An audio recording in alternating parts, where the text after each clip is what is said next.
why you went with a novel this time? Basically, yes. The idea was to provide this fictional narrative in order for people to get involved with concepts that if I had done this in nonfiction, and I've been doing it in nonfiction for a long time, sometimes the concepts are hard to grasp because there's no bonding with the issues. It's sort of very intellectual. It's on a different plane. The beauty of fiction is that you can bring some of this very heady intellectualizing down to a more visceral level, to an emotional level, where you can suddenly see why things are important and what the possibilities might be.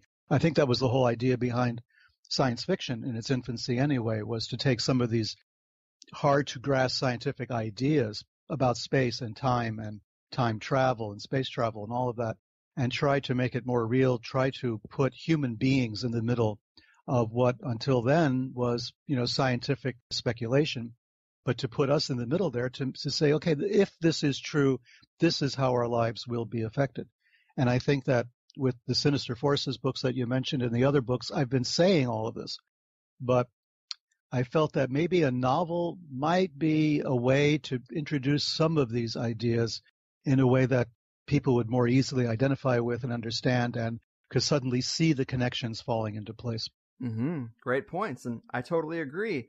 And so for the longest time, I've just kind of considered Lovecraft to be like Edgar Allan Poe 2.0. But what is it about him and his writings that intrigued you so much? Well, there are a number of things. I didn't read Lovecraft until very late. I mean, I wasn't one of these sort of teenage readers of, Gothic horror stuff. The closest I got to anything like that probably was Dennis Wheatley. So I read the Dennis Wheatley occult novels, The Satanist and The Devil Rides Out and To the Devil a Daughter. And I like those because they were based on real people and real events. Dennis Wheatley and Ian Fleming had both known Aleister Crowley personally. Had considered using Crowley in some fashion during World War II when they both worked for British intelligence. So there was this idea that Wheatley had direct contact and direct knowledge of some of the occult organizations that Crowley was involved with, the ritual magic, and the interface between that and politics.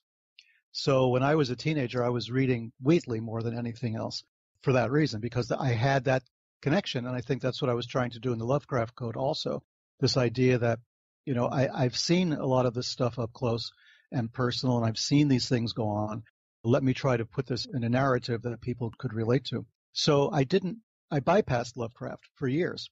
I started to read Lovecraft seriously recently, I would say in the last, 10 or 15 years, maybe something like that, 20 years, I'm not exactly sure. I think around the time I was writing Sinister Forces, I kind of rediscovered Lovecraft and took a deeper interest in him. And then realized that, Lovecraft is accused of, hyperbole, purple prose, and, going to that well way too often, these unseen monsters that are lurking behind every shadow. And then I realized, studying Lovecraft, that his family history was really rather strange right there. And I began to look at ideas that maybe Lovecraft's upbringing had a much more direct impact on his fiction than we realize. His father had gone insane, probably due to syphilis. He was a traveling salesman, and something happened to him. His mind snapped, and he died when Lovecraft was quite young. But then his mother began to develop all sorts of neuroses and psychoses. At one point, she's wandering through the house and, talking to unseen things behind walls and all of that. I mean, Lovecraft was living with this, was living with basically characters from his fiction. And at the same time, Lovecraft was an atheist, a very committed atheist, someone who hated religion and who loved science and was terribly devoted to scientific principles and looked down on superstition and looked down on religion. And yet here he is writing, texts that would become some of the most formidable explanations of the ancient alien theories and, some of the original material that von Daniken and others after him would pick up. But Lovecraft is writing about this, about, maybe there were people on this planet before us. Maybe they're coming back. Maybe there are people on the planet who can open a gate and let them in. All of these concepts Lovecraft is writing about with one hand, and on the other, he's poo-pooing the entire thing. There was a kind of a schizophrenia in Lovecraft's approach, it would seem to me. And this fascinated me. Like, what's this all about? Is it possible, for instance, to be an atheist and still believe that there are, alien beings who are controlling the situation on our planet or had some major impact on our planet? Of course, the answer is yes. You don't have to believe in religion to believe in aliens, right? Mm-hmm. These things don't come from necessarily the same source. That's another subject for another day. But for Lovecraft, in his writing, he was identifying various cults that really did exist, like the Yazidi, for instance, and other groups, and tying them into this worldview that he had. And so I started to take a closer look, and when I did that, I realized that Kenneth Grant, the English magician, was doing the same thing, was connecting Lovecraft to Aleister Crowley and to ritual magic in general, using Lovecraft's characters and his themes as if they were real and exploring that possibility. And that was fascinating as well. And then I realized that Grant seemed to have missed something in all of his work and all of his research on Crowley and on Lovecraft, and that is that Lovecraft's most famous story, the one I based the novel on, The Call of Cthulhu, is based on very specific names, dates, and places, right? Mm-hmm. Lovecraft is kind of unique in that. He really does insist that this is what happened on this day. He gives date, month, and year. I mean, he's very explicit as to when things took place. And I find that also to be fascinating. So I started to deconstruct that. And that's when I discovered that, Lovecraft's famous group of worshippers of Cthulhu in the bayous and the swamps outside of New Orleans in Louisiana, this weird ritual took place on Halloween in 1907.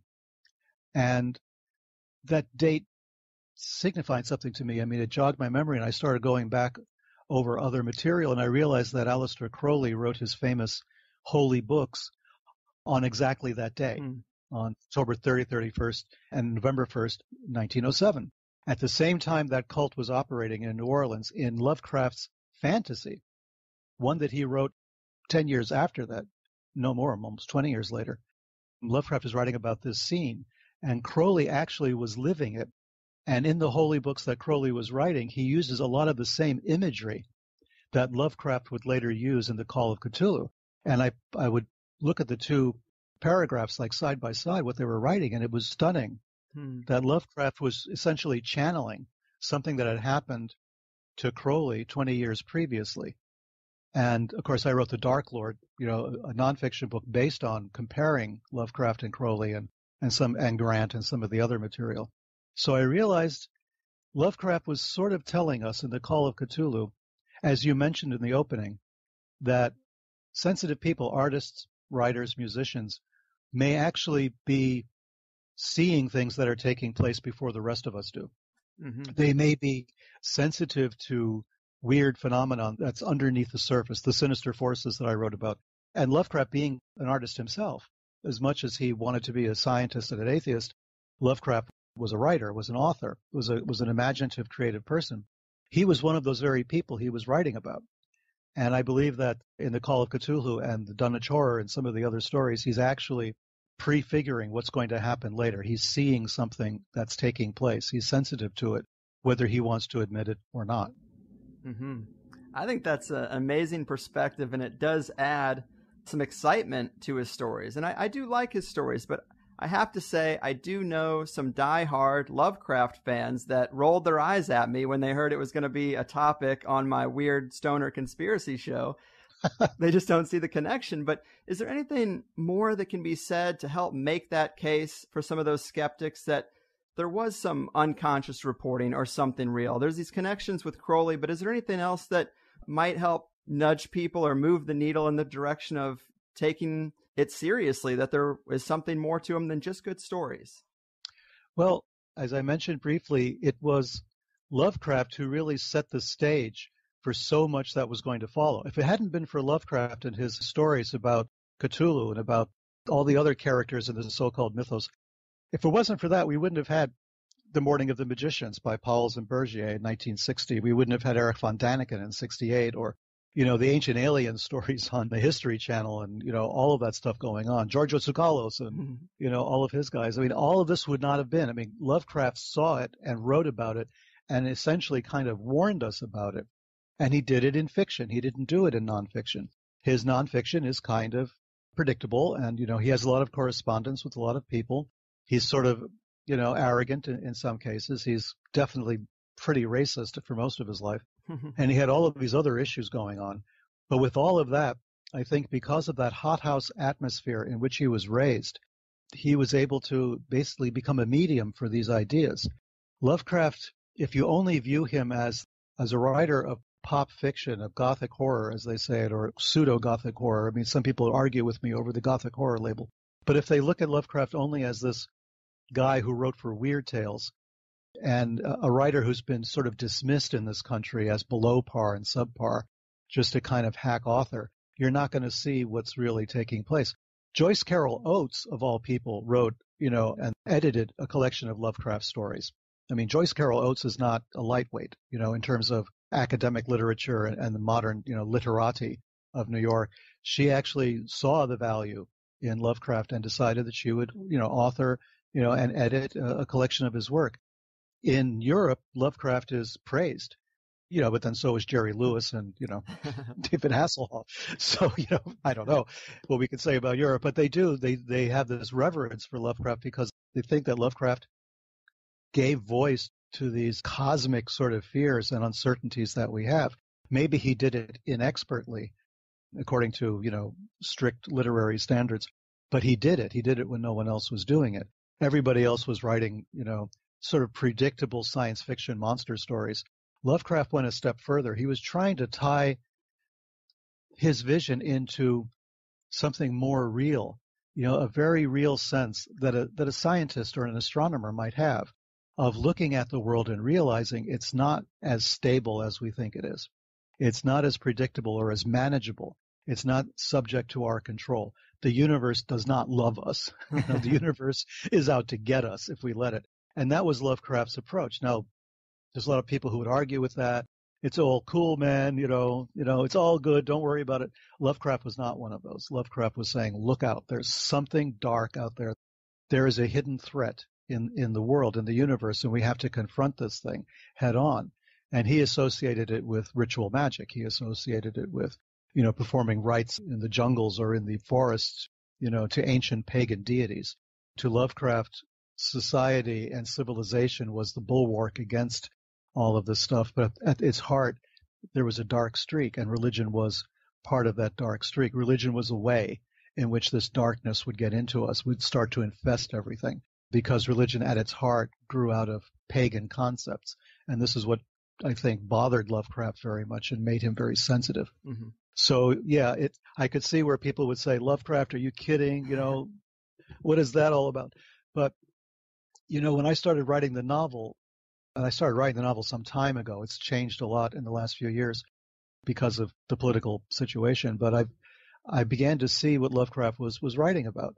If you really look at the resurgence of all sorts of religious fanaticism, and I don't just mean from the Middle East and from, Islamic quote-unquote terror groups, but just in general, this kind of intensity that's coming out as a kind of reaction against materialism and a reaction against science or a reaction against technology. You see what Lovecraft was really afraid of. And he didn't understand, I think, the roots of this problem. He didn't understand it as maybe it was colonialism that contributed to some of this, the idea that the religions of other people are worthless, their beliefs are superstition, our beliefs are good, they're okay, they're scientifically, justifiable or something. Lovecraft didn't, Lovecraft saw a whole different world. He saw that the world that had been the colonies of Great Britain and of Spain, Portugal, the United States, Netherlands, all these colonies had people that did not believe the way the Europeans did. And there were more of them. And they were rising up in protest and rising up against the colonial powers. When Lovecraft was writing, World War I had taken place. The Middle East was in chaos. Lots of parts of the world were in chaos. From my point of view, World War I never ended. We're still fighting World War I. Mm-hmm. It was just, a calendar change, but it wasn't really anything else. We're still fighting those conflicts. And I think Lovecraft saw that as part of the problem. He thought that, their belief systems, the quote-unquote other belief systems, were a threat to science, to technology, to, the Western way of life. And he gave voice to these concerns in his books with in no uncertain way. I mean, you can actually sit there and read it from that perspective and read Lovecraft's works as a critique, of the colonial peoples and of how we should, support colonialism, basically, and keep everybody else down. So these things are interesting to me. They're fascinating. And if we take his stories and we update them to the 21st century, we can see how nothing much has changed as far as the basic themes are concerned. Just the names of the players may have changed, and sometimes not even then. But for the most part, the themes remain the same. Mm-hmm. Yeah, that is a great framing of kind of his headspace at that time. And I'm also pretty intrigued by that worldview. A couple of the elements that I've heard you talk about before that kind of convinced me there might be more to this is in some of his correspondence, he mentioned that some of these ideas came from dreams, which is something that gets to that unconscious reporting angle. And apparently, not only did his parents both experience insanity, but he had access to some Freemasonic and secret society material via his grandfather, I understand, which is another element that you could say, well, he had real knowledge that was kind of off the books, and he might have incorporated some of that into his stories and worldview. But those are some of the things that I thought struck a chord with me. And also, apparently, when going back to the Crowley connection, as odd as the name Cthulhu is, there's also a synchronicity there, it seems. Yeah, in those very stories, the very text that Crowley was writing in October 1907, the word Tutulu comes up. And even Crowley didn't know what that meant. He had no clue, but that word came to him with some intensity. And then, of course, like I say, 20 years later, Lovecraft is writing about Cthulhu. And the idea that the same kind of sounds, the same image was coming through in Lovecraft's dreams on the one hand, and in Crowley's ritual workings and the trances that he was in on another. I mean, Crowley wrote the Book of the Law, that seminal work of his religion, in pretty much the same kind of state.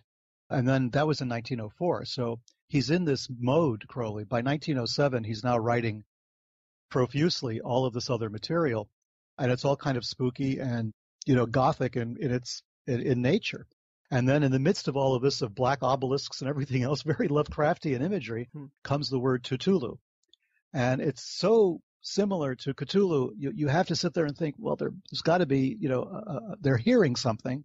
They're hearing something legitimate. And, the word Cthulhu itself, I started to explore it in other languages and other disciplines, and it comes out in the Lovecraft Code. And I talk about a Tibetan word, Cthulhu, and a Cthulhu is a shaman.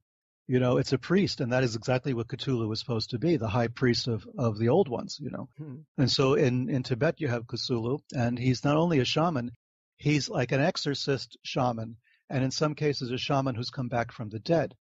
So all of these elements are there in Cthulhu, and then eventually in Tutulu. And I think that there is the etymological connection may be, fanciful on my part, but the sounds, the phonetic similarities are so strong, referring to essentially the same kind of being, the same kind of creature. So I was fascinated by that. I started to research a lot of different languages to see how this would turn up. And I found amazing, idea that there's some kind of consistency here with this idea. We know that in different cultures, mama and papa are almost universal for mother and father for whatever reason. In China, almost the same as it is in the West. Languages that have absolutely no relationship to each other. And we know that that's probably due to some kind of phonetic development in the child that just happens to be that way. But Cthulhu and Cthulhu and Tutulu, that's stretching. That's stretching. There has to be some other reason for it, and there is an organic one. But boy, I'd like to know what that is. Oh yeah, there's probably a key to something there. Yeah, those are exactly the threads that anybody who is interested in synchronicity and understands the importance that might be behind it or the impact of it, they've got to be interested in a connection like that. But as for the Lovecraft Code itself, what can you tell us about the story you wrote and how it relates back to the original call?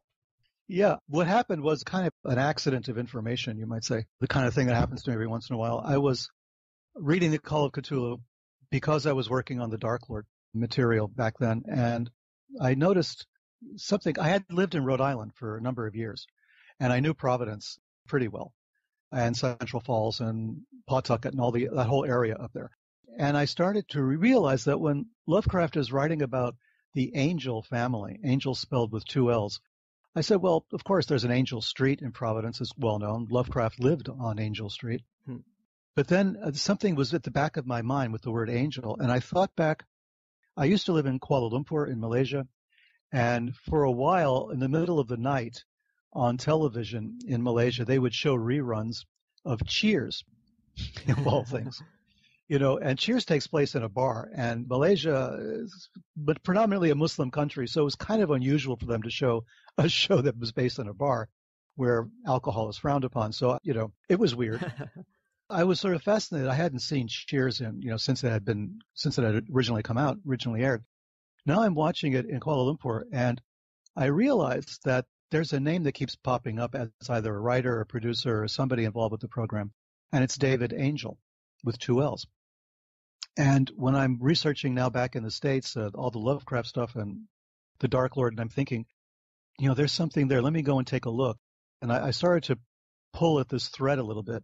And sure enough, David Angel was on one of the planes that slammed into the World Trade Center. His plane hit the North Tower. He was flying from Boston to Los Angeles, and he died, of course, in that attack on 9/11. So here was David Angel, who had written a lot of the material for Cheers, for Wings, and then for Frasier. Those were 3 of the shows that he was most closely identified with. And he and his wife both died in the North Tower attack. So I thought, okay, here's an angel dying because of mad Arabs, and well, literally, right? Yeah. And this event that has so colored, everything in the last almost 20 years now. It was fascinating. I thought, what is the connection here? I mean, there's George Gamal Angel, the professor who was investigating the Cthulhu cult in Call of Cthulhu. And then we fast forward 100 years, and there's David Angel dying on 9/11. And I thought, there's a connection there somehow. There's some kind of a visceral thing. And the story started to germinate from there. What if, in this era, in the 21st century, a descendant of that angel family who has some kind of guilt over one of his relatives who died on 9/11, who was appalled by it, who was a professor of religion and a believer and somebody who, maybe a little cynical about religion, but was still more or less a theist of some kind, now has to see that take place, and he's motivated. He's sort of the dark sheep of his angel family, and he's motivated to go and serve in Afghanistan, in 2003.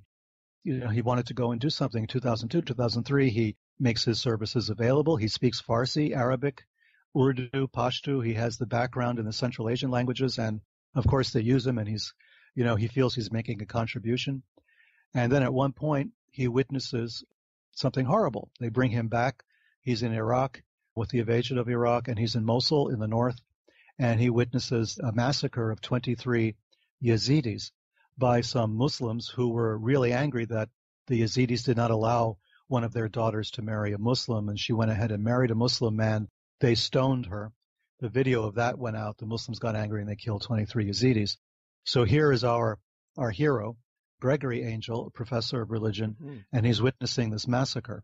And that's a real massacre. That massacre took place on that day in that place. I'm following Lovecraft's lead here and using real dates and places and events. So here was the real event. This was the attack in Mosul. Now, we hear about Mosul constantly in the news today because of all the fighting around the Islamic State. But back at that time, it was the time when there was the great surge and there was the push to get rid of al-Qaeda in Iraq. All of this is going on, and Gregory Angel, my character, witnesses this, and now his faith is completely shaken. He realizes that religions are killing religions. There's something wrong with his worldview. And he falls from grace, essentially. He drops out. I mean, he's still a teacher, but he's trying to cut back on everything, and he spends his nights with a gun under his pillow, trying to get drunk and not being able to, and eventually he comes to the notice of a very mysterious intelligence agency, an intelligence agency within an intelligence agency, who then taps him because they want him to go back to Iraq to help them figure out what's going on with all the new chatter they're hearing about a new terror group that's growing up, and that's sort of a blasphemous organization that's uniting all sorts of disparate groups around it. And the U.S. intelligence is extremely nervous about this group. They don't know what it is, but it's not the Islamic State. It's something potentially much worse. And they want Angel to go out and figure out what's going on. And that's how the novel basically sets off. Mm-hmm. Yeah, it is a really intriguing setting, especially how it ties in and parallels real-world events. Just like you open the book with a quote from BBC News and the very true story of the Baghdad Museum being ransacked during the events in Iraq, and I've had a lot of guests talk about this as one of the real reasons we even went there, from Joseph Farrell, who suggests the Middle East is where weapons of mass destruction, quote unquote, from an ancient war could potentially be buried, to others who talk about us finding clues to humanity's origins in these cuneiform tablets. And it's intriguing. And you got to admit that stuff does sound more valuable than oil, but it makes a great backdrop for a novel. But how big a part of reality do you think these elements could be? Well, I think they're essential to understand. I mean, I think a lot of people have this understanding that the Middle East is kind of monolithic. You know, it's a bunch of Arabs, right? They all speak the same language. They all have the same religion, and they hate us. Mm-hmm. And it's far more complicated than that, far more complicated than that. In fact, it's a much richer tapestry. There's all sorts of cults and sects in the Middle East and in Central Asia, which I point out in the book to the point where you might want to throw up your hands and say, enough already. But there's a lot of different groups, and it's important to understand that there's this tension between all these various groups who all have a piece of the puzzle as far as they're concerned. And the Yazidi is one group, and the Yazidi were targeted, you know. They were targeted for destruction in 2014 by the Islamic State. I mean, it's a genocide that's ongoing against these people who are universally considered to be devil worshippers. Mm. Crowley mentions them in his work. Lovecraft mentions them in his work. A guy called William Seabrook was the man we have to blame for all of this because he started repeating all of these stories about the Yazidi worshiping Satan. It's more complicated than that, as usual, but Seabrook made this story, and everybody started to believe it was literally true the way Seabrook had said it. And Seabrook was a friend of Crowley, and it goes back to all of that period of the 1920s. So people started hearing about this group of devil worshippers in the Middle East. And to the Muslims, they are devil worshippers. And to the Christians, they're devil worshippers. They're the most besieged people in that part of the world, probably, are the Yazidi. And their women and children have been taken into slavery. You know, the men have been massacred. It's a horrible thing. And yet they may have a piece of the puzzle as to who we are and where we came from. Right. The Yazidis say they're descended from the Sumerians. You know, they insist they're the oldest people on the planet, which is hyperbole, you know, to an extent, but at least what they're doing is they're showing their connection back to the most ancient times. Their coat of arms has cuneiform script on it. They're trying to emphasize the fact that they're the original people. They're what's left of ancient Sumer, which is interesting because the Sumerians themselves have disappeared. They sort of faded out of existence with the Babylonian takeovers, the Akkadians, and who were Semitic people. The Sumerians were not Semitic. They were not Arabs. They were probably closer to Iranians ethnically. And the Yazidis are too. I mean, they speak a Kurdish language, but they may be more ethnically related to Kurds. But the long reason I'm going to all of this is because we're talking about ancient origins. We're talking about the most ancient origin, which is, you know, the Middle East, Mesopotamia. It's the cradle of civilization, as we always call it. And it's probably older than we understand. And most of the cuneiform texts that we've taken out of the Middle East have not been translated yet. The vast majority have not been. There are very few cuneiform experts who are out there with access to this material. So there's a mountain of material that hasn't been translated. We don't know what that material is. And there's much more besides still out there in the deserts and in the swamps of Mesopotamia, particularly up in Mosul and near the ancient town of Nineveh, where some of the most fabulous finds were made. Mosul is extremely important to the world as far as the repository of ancient artifacts and ancient texts. Mosul is extremely important, and that's where the Yazidis themselves were based, just a little bit north of Mosul. So they're connected to that region for sure. I mean, they're 100% right where that's concerned. And, you know, they have very strange religious things. They're not similar at all to Islam or Christianity or Judaism. There's like elements of all of that, but also elements of Zoroastrianism. And there's a serpent symbol that's, you know, always there next to the entrances to their shrines. There's the peacock angel, which they call basically their version of God, or God is kind of a problematic term in Yazidi religion, but let's just say their version of God is this peacock angel. But they also have Shaitan, which they believe is a fallen angel, the way everybody else believes in it, Satan. However, they feel that Satan will be the first angel to be welcomed back into heaven at the last days. And so they will follow Satan in his entourage as Satan enters heaven when he's forgiven by God. So there's this very complex religious system that the Yazidi have as well. So there's all of this, you know, And that's just one group in Iraq. That's just one. I mean, there are so many other groups that have bits and pieces of ancient Christianity, ancient Judaism. There's a group out in Iraq that believes that John the Baptist was the real Messiah, not Jesus. And their influence on Freemasonry and the Knights Templar was very profound. You know, the Freemasons celebrate the John the Baptist days as the holy days in Freemasonry, you know, not Christmas and Easter. It's more the John the Baptist holidays, festivals are important. There's this idea that John the Baptist was the real Messiah, that Jesus was just one. I mean, John the Baptist baptized Jesus, which essentially meant that he was the leader and Jesus was the follower. Yeah. So there's this whole idea there. There's a whole group that still exists there that still believes that. And there's Nestorian Christians, there's Assyrian Christians, there's all kinds of other groups in that part of the world that are being decimated now by the Islamic State. So they're wiping out the traces of the origins, which is something that this type of fanatic will do. I mean, they want to destroy the Sphinx and the pyramids as well. There's this idea this is all, you know, haram. This is all not kosher, right? In a way of speaking. So all this has to be destroyed. We have to wipe all of this out. There's this concept that we have to make the world clean. And that concept would have appealed to Lovecraft a great deal from a fictional point of view. You know, here's a group that wants to cleanse the earth, and to do that, they have to wipe out all the pagan remnants. Lovecraft might have been kind of sympathetic to that point of view, or at least the characters in his stories might have been. So, yeah, there is this idea that perhaps there's a philosophy, a text, artifacts in Mesopotamia, in today's Iraq, that could be weaponized, that could be used to create something different, to create something new, that maybe the Islamic State or any of the other fanatic groups in that part of the world would want to find whatever this was and then deep six it, you know, completely hide it or destroy it so that nobody could find it, because it would be a threat to them. The way the Catholic Church felt for a long time about the Dead Sea Scrolls. Yes. You know, and the Nag Hammadi text, and maybe we don't want this material to come out. It's going to ruin our hegemony over, you know, our power, our control over our people. Maybe there's something in there that we really don't want to be shown. The Nag Hammadi texts, for sure, the Gnostic texts, are a direct problem for the Catholic Church, but they're able to put that off to the side and say, well, that's Gnosticism, that's not really us. But the Dead Sea Scrolls is another story. And some of the material in there is potentially dangerous where the church is concerned. So I could see where groups like Al-Qaeda or the Taliban or the Islamic State would think that some of this material is dangerous because it may call into question their entire worldview. Right. Muhammad, the prophet, was a descendant of the Quraysh tribe.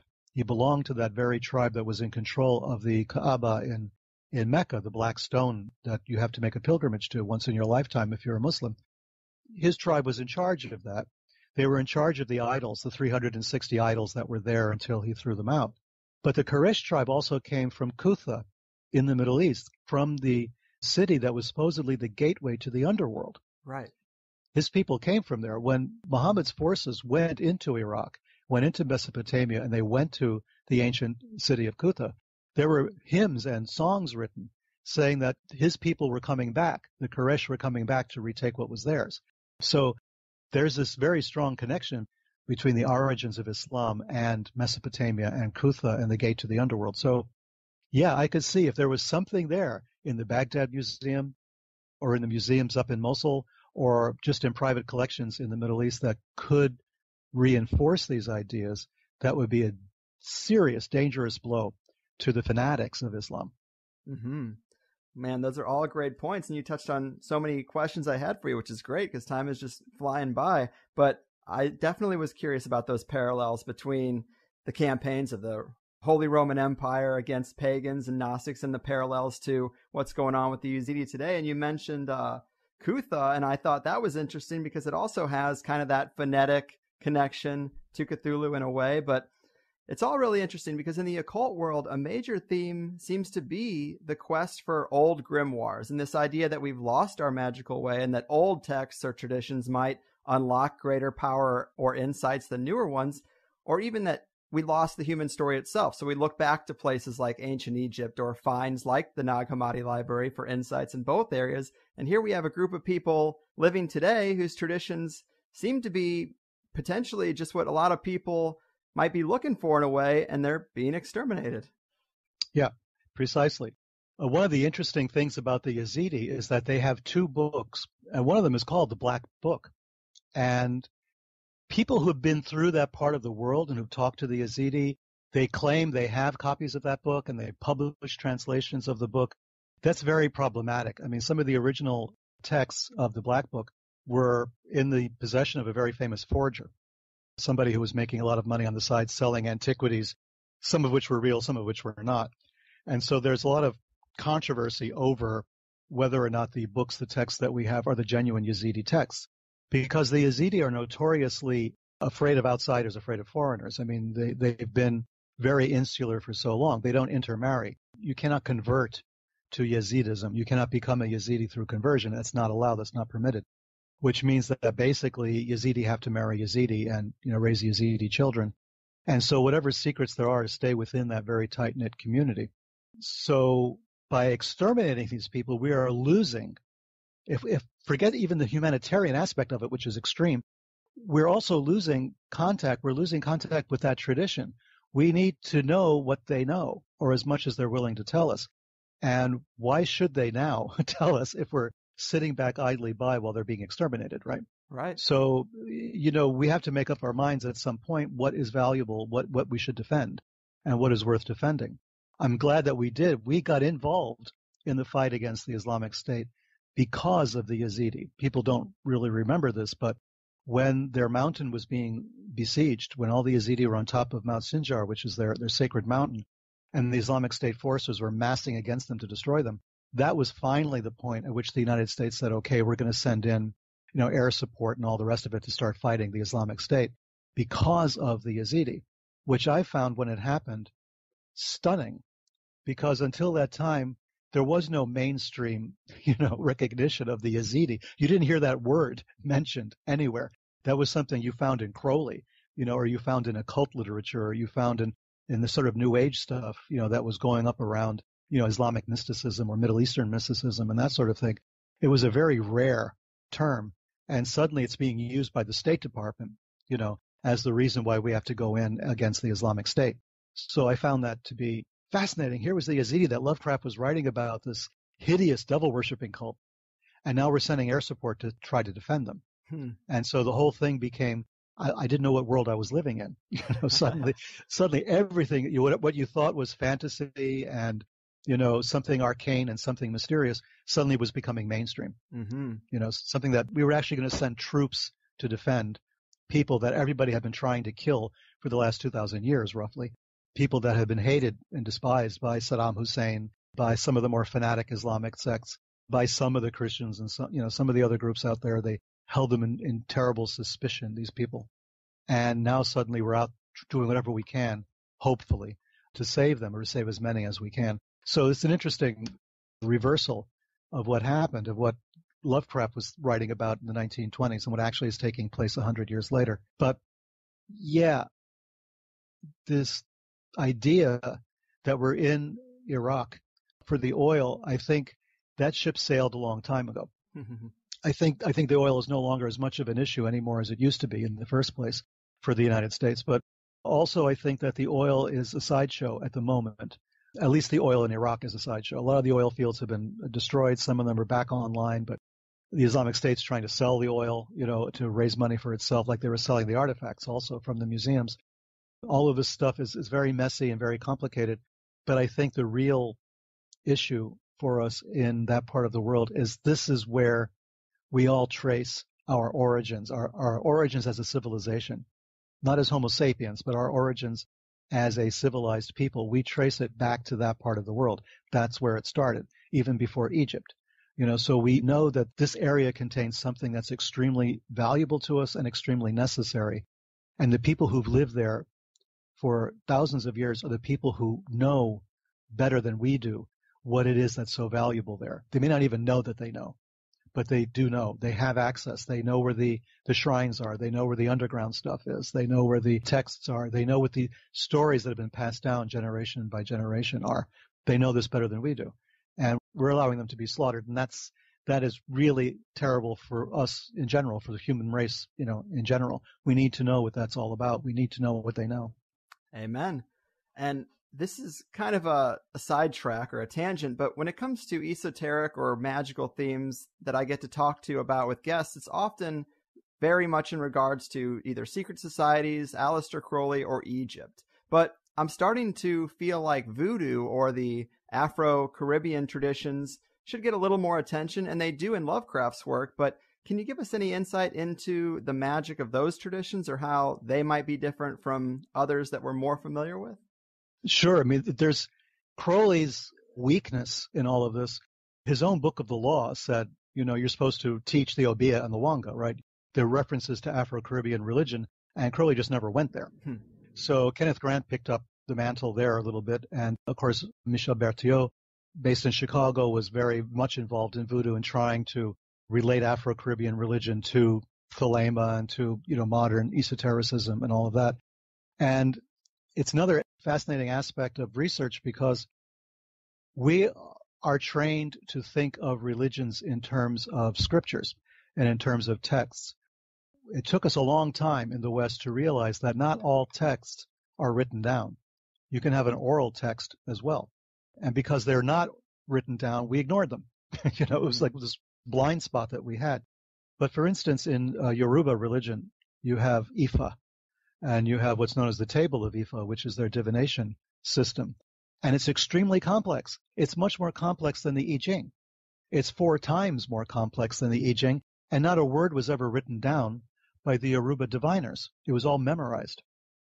They took years and years of training to memorize every one of those 256 Odu, as they call it, 256 binary figures, dots and dashes, basically, 256 different ones. They had to memorize them, memorize the deity that was associated with each one, with the colors and all the other correspondences and the rituals and the stories and traditions with each of 256 figures. And it was only when they had mastered that could they be a practitioner of Ifa. This kind of complexity and richness was ignored by the West for a very long time. And yet you can go to Santeros, Santeria priests or priestesses, Santeras in Miami down here, in Florida or anywhere, any major city, and they'll be throwing seashells, right? These cowrie shells, which is the descendant of that system. It's basically the same system, just a simplified version of it. And that's just one aspect, that complex system. And it's a very complex system. And it's 256 figures, which then relate to 256 squares on the Enochian tablets. The watchtowers. Also, we're going to give us 256, except for the cross in the middle, which is the 20 squares tablet of union. But the 256, those are all the elemental squares of the 4 tablets. And if you start to see, as I have in my own writing, and I'm working on a much larger book that would bring all this together, there's a consistency behind it. There is something that's very, very deep that was a treasure in Africa, and unknown outside of Africa due to the fact that we just felt these people were superstitious, and since they didn't have any writing, they couldn't have anything of value. So the Afro-Caribbean material, to me, is, if anything, more fascinating because it's real living religion, but it's also real living magic. The two have not been separated in Afro-Caribbean religion. So voodoo, Santeria, Palo Mayombe, Candomblé, all the other groups, this represents something very real, something very alive, something that pertains to a human being living in the world today as far as, realistic expectations and concerns. But there's also the very deep spiritual element and a mystical element as well. So I've spent some time among these groups and among people who are practitioners of those groups. And I've had, at one point, someone actually using the Table of Ifa, someone who didn't know me very well, then this was many years ago, casting the coins, or the shells rather, on the wooden table. It's a circular table with some of the figures carved into it. And so accurately representing not only my present circumstances, but understanding the past very specifically, and then the future, all in one time, at one moment. And I asked, at the end of it, I was sort of shocked that this person was able to do that. And I had been to fortune tellers and astrologers and everything else, so I wasn't a stranger to this. But this was sort of uncanny. And so I asked the guy, how did this happen? And he said, well, it's nothing to do with psychic ability at all. He said, I'm not psychic, I have no special abilities. It's the system itself that's psychic, essentially. The system itself is spooky. And that sort of changed my thinking on a lot of this, you know. So I thought, oh, okay, let me start looking at these systems. And so the Afro-Caribbean systems are very rich and very, very powerful. They're very messy from our point of view. There's just too many gods and goddesses and too much stuff going on. And there's too many herbs and materials that we don't understand or know and all kinds of things. I mean, it's an entire culture. And for us just to sort of make arbitrary judgments on it is wrong. I mean, you're missing most of it, 90% of it. But it still is worthwhile looking. There is the Afro-Caribbean stuff I bring up in the Lovecraft Code. It's going to be expanded greatly in the second volume, the sequel to Lovecraft Code, which is called Dunwich, or Dunwich, which will be coming out around this time next year. So you'll have more of the New Orleans aspect of these things. I'll go into the Afro-Caribbean much more to try to show how that's related to the cults in Central Asia and the Middle East, what they have in common. Some of the basic things that all occult groups and secret societies have in common. So, there's more of that to come in the next volume. That's awesome, man. Yeah, definitely a lot of mining for truth probably left to do there for anyone who's sick of rehashing Greek and Roman mythology. I mean, there's a lot more people in the world. Oh, yeah. And, just to get back to the Lovecraft Code, just like in Sinister Forces, the nexus of names and places and dates is a huge part of this book and where a lot of the truth contained in it lies. And I guess a good example of this might be the elements that take place in Florida, or this bizarre German guy named Carl, right? Oh, yeah. He's one of my favorite characters, man. This guy, I mean, I've been to Key West a number of times and stuff, and, you hear stories, and eventually people have written about him a little bit. This is a real person, Carl Tanzler, he has had a number of different names, but Carl Tanzler, we'll call him that for now. Carl was a German who is famous in Key West because at one point he fell in love with a Cuban woman, a very young Cuban woman, Maria, who died of tuberculosis. He tried to save her. He was not a doctor necessarily. He worked at a marine hospital in Key West. He was an X-ray technician, mostly. We're not even sure where he got that training. But anyway, he fell in love with this woman, and he tried to heal her his own way. And, of course, it just didn't work. It didn't happen. She died. He built her a mausoleum in Key West, a beautiful mausoleum that he interred her. The family sort of allowed him to do this. He interred her in this mausoleum. But what the family didn't know was that the mausoleum was specially constructed. It was like something out of, I don't know, Dr. Phibes Rides Again or something. I mean, this is a weird situation where he had this woman hooked up to all sorts of tubes and devices. He was trying to maintain the body's integrity for as long as possible so that he could bring her back to life. As far as he was concerned, she wasn't exactly dead, and he didn't believe that death really took place the way we think it does. So he was trying to keep this body alive, this woman's body alive, for as long as possible. And there were rumors that he had a telephone system put into the mausoleum so she could call him, if she came out of her death trance or whatever it was she was in. So he was doing all of this stuff, and eventually he was found out. They were going to come and break open the mausoleum. He took the body out. He put it on a kind of a little wagon, and he dragged it over to his house. And he was building an airplane in his backyard or in the parking lot at one point of the hospital. He was going to fly her, to some South Sea island once she was alive again. I mean, he was doing all this very deliberately. They found out about it eventually. They arrested him. They tried to get him for stealing a corpse or defiling a corpse, but the statute of limitations ran out. He was getting all these letters from women who wanted to marry him because they thought it was such a romantic thing that he did.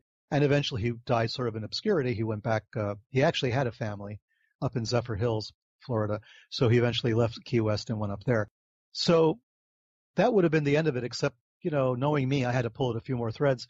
And it turns out that he actually wrote himself his own account of this whole thing in one of Raymond Palmer's magazines, the Weird Tales sort of amazing stories kind of magazines, the same editor that published the Kenneth Arnold stuff, about Maury Island and all that. So here's our guy, Carl Tanzler, writing this entire story about his entire life and then, trying to save Maria, all the steps that he took, and Maria coming to life briefly here and then, opening her eyes or saying something. I mean, he's going this entire story. It's like I think it was in 2 installments, and it was a very, very long, or more than that, very long story. And I had to read through the entire thing because he talks about his early days, and he grew up in Germany. He was in the South Pacific or in Southeast Asia at the outbreak of World War I. In Australia, he was put into a prisoner of war camp because he was a German national. He spent his time there. But his stories was that he kept on seeing this woman, this figment, this ghost in Europe, in various castles, that he thought that was his soulmate or something. And she was evidently an ancient alchemist of his family going back several generations, according to his story. And then he claimed that as he was growing up, he befriended many famous paranormal experts at the time, parapsychologists around the turn of the century. As I found out later, he was making that up, but the names that he used were real. They were real individuals that I was able to trace. And then he died in India, or was believed to have died in India. He came to in the morgue just in time. He had all these stories, all these wild stories. And he was an organist. He built his own organ that he was playing in Australia in the prison camp or something. All kinds of stories, all kinds of wild stuff. Eventually, he goes back to Germany in the 1920s. Germany, of course, is in ruins after World War I. All kinds of things are falling apart.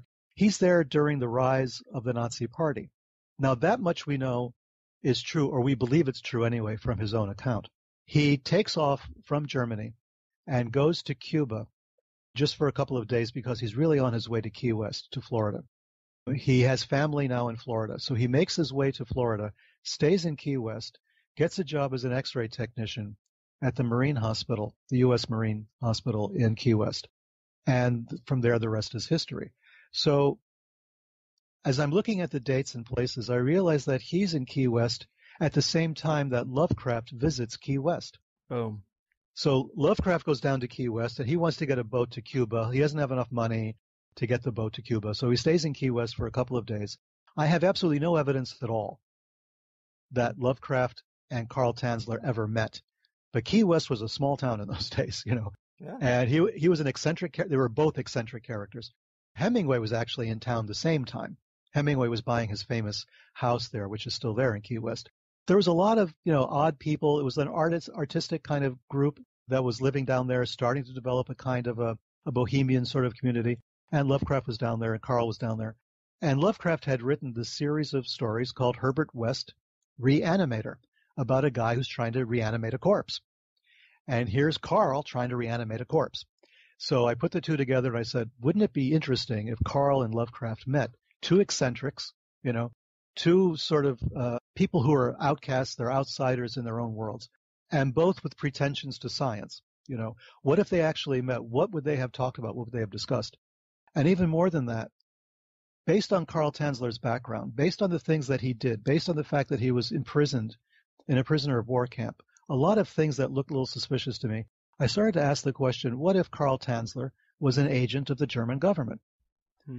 And it was only much later that I found out that Carl Tanzler actually was receiving money from Germany on a monthly basis. He was being paid for something. Wow. So all of that is true. So the only, fictional aspect of this is that he met Lovecraft and they talked about raising the dead.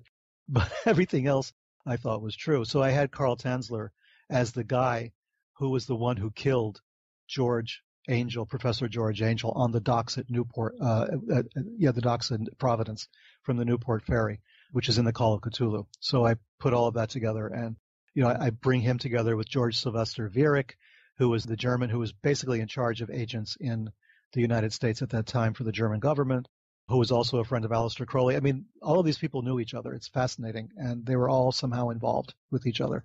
So I made a couple of connections that really weren't there, so in order to move the story along. But if people are interested in history, and especially this kind of offbeat history, they're going to find a lot of places to start in the Lovecraft Code, because most of what's written there, as far as specific names and, as I say, dates and places, times, that's all genuine. That's all real. The cults that I mentioned are, with one possible exception, real. So everything else, all the terminology, the foreign languages, the terms, that's, again, all real. So there's a lot there that's real, and the fantasy is only stitching these all together into a narrative. Mm-hmm. Yeah, I love it. And that is a nice little loop. I'm glad I got to ask you about that. And so I got to switch gears a little bit before we run out of time here, but I've heard you mention a potential crossover between this book that you just wrote and your Secret Machines project with Tom DeLonge. Can you elaborate on that project at all and how it could be related? Well, the Secret Machine project, as everyone knows now, is focused on the UFO phenomenon. Mm-hmm. So I have done a lot in the last couple of years of research in that particular subject, spoken to a lot of people, done a lot of thinking on my own as well, and analyzing the phenomenon from different angles and different points of view in ways that I think haven't been done before or haven't been done enough before. So there's a kind of crossover because some of the themes in the Lovecraft Code and some of the themes in Secret Machines, we're talking about the same thing. But I can't really go into more detail on Secret Machines. I'm sworn to secrecy on this, especially because of the last couple of months' events. So I'm being very careful about that. But there will be, however, I am told, next month there's going to be a kind of press release that's going to talk about it, I believe. That may change as well because things are moving pretty fast around here. But we're looking at, the book is coming out in March, as everyone knows. So we're going to be talking about it probably at some point next year and talking about it a bit more and talking about its origins and what we're doing. But there's 3 volumes coming out of my contribution to Secret Machines. And volume 1 is the first one, obviously, coming out in March. And maybe as we get closer to the date, I can be more specific.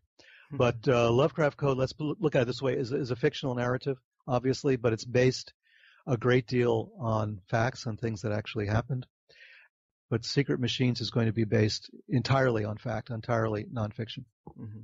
Fair enough. And you're right. I guess it does get kind of sticky with current events if you're talking about the Clinton network and Podesta and these people who had an interest in UFOs and also speculation. But I've had some guests suggest that the reason that they lost the election is because they talked a little too boldly about unlocking secrets of Area 51 or Roswell, and potentially someone with more authority said, no, you're not. You're not going to be doing that. And, obviously who knows about that, but interesting. It's interesting. It's worth speculating about for a while anyway. I mean, it's, I think that administration would have come the closest to opening the lid and all of this stuff, just from, what I've been hearing and seeing, because they have been kind of open about it. But there isn't a huge UFO demographic out there. That's true. I don't know who they were talking to, as far as if this was like politically designed to create more votes. I doubt that was going to work. No. But I think they were just talking about the fact they would just like to know. And we know that John Podesta, of course, has been open about this. I mean, there's no mystery about it. He would like to know as well. So I don't know. We're not giving up on this, on disclosure, one way or the other. I think, I think it's necessary, but it may not happen the way we think. And again, we're getting into realms of speculation, and I'll save that for later. Sure. The last thing I wanted to kind of ask you about Secret Machines, and you can just give no comment if you want, but you do cast a wide net because your background seems to be more focused in occult or unseen forces in a lot of your work. And to me, that kind of insinuated the possibility that the approach in Secret Machines might get into more how those areas relate to UFOs rather than aliens from space. And I noticed that secret is spelled with a K, and I thought maybe that could be a clue to the magic connection because it's also sometimes spelled that way. Any thoughts? Okay. Fair. I love it. Well, I am anxious to have that come out. So one other thing, another kind of random one, but I've heard you describe the Lovecraft view in jest as the elder gods wanting to make the planet great again, which is funny. I love that. But when it comes to current events, do you see any sinister forces at play?